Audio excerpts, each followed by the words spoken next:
O Jornal da Justiça está de volta e o nosso assunto é a sessão plenária que acontece hoje no Supremo.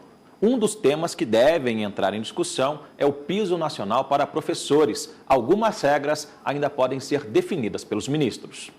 Os ministros do STF devem analisar diversos embargos declaratórios na ação direta de inconstitucionalidade 4167, que trata do piso salarial nacional dos professores da educação básica da rede pública de ensino. O Supremo já julgou constitucional a lei que institui o piso. Portanto, os estados e municípios já deveriam implementar o valor levando em consideração o vencimento básico dos professores. Em um dos casos, o governo do Rio Grande do Sul apresentou embargos e pede que o STF determine que as adequações sejam implementadas de forma gradativa. 5 embargos declaratórios e um agravo regimental na ADI 4167 podem ser julgados nesta quarta-feira.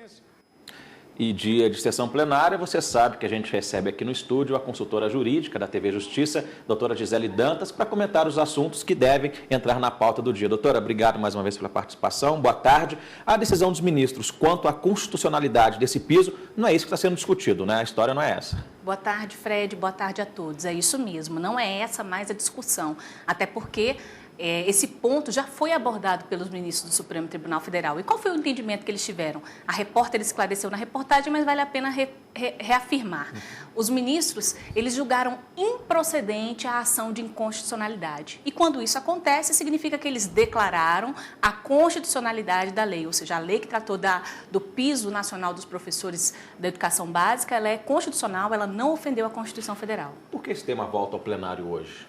Bom, na verdade, Fred, foram opostos embargos de declaração.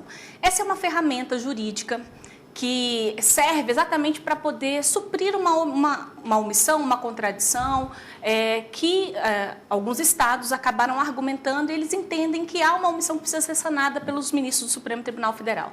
Qual é a grande controvérsia? A grande controvérsia está no seguinte ponto. Essa lei é de julho de 2008.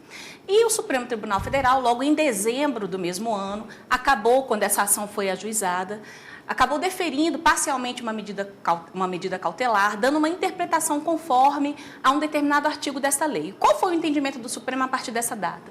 Que o piso dos professores deveria se referir à remuneração e não a vencimento básico. Em 2011, com o julgamento final da ADI, a interpretação mudou. Passou a entender o contrário, que piso dos professores deve ser entendido como vencimento básico e não como remuneração. Então, o que os estados estão questionando é exatamente os efeitos dessa decisão do Supremo.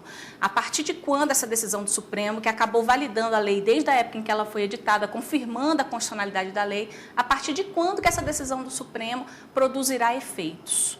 Doutora, e o que está sendo alegado para essa decisão da Suprema Corte ser cumprida de forma gradual? Bom, os estados argumentam que há um impacto econômico, financeiro, uma impossibilidade até fática de cumprimento dessa decisão. Por quê? Porque quando o Supremo declarou que a regra é constitucional, isso significa dizer que o Estado passou a dever os professores. Por quê? Porque desde a época da edição da lei até a data do julgamento definitivo dessa ação direta de inconstitucionalidade, os Estados acabam que estavam amparados por uma decisão liminar, estavam pagando os professores e levando-se em consideração a remuneração e não o vencimento básico.